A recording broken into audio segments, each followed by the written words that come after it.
आईनं नुसता स्वयंपाक केला नसतो लेकरासाठी, मग त्या स्वयंपाकामध्ये प्रेम वतलेलं असते. म्हणून अमृत जयास फिके पुढे, भाजी भाकरी असू द्या, आई गेल्यावर ते पदार्थ ती चव पुन्हा नाही, ती नाही चव पुन्हा. एखाद्या वेळेला पदार्थ चांगले झाले तर मुलं तुटून पडतात, काहीच ठेवत नाही.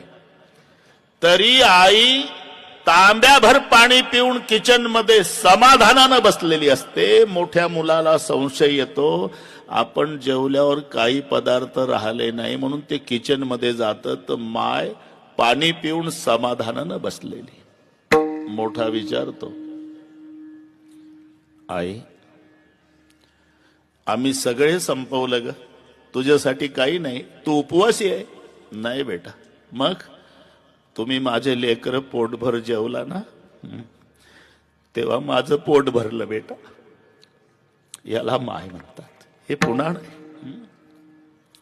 बस आई मरण पावली की समजायचं प्रेमाचा समुद्र आटला, जगातलं प्रेम संपलं, ज्याची आई वारली.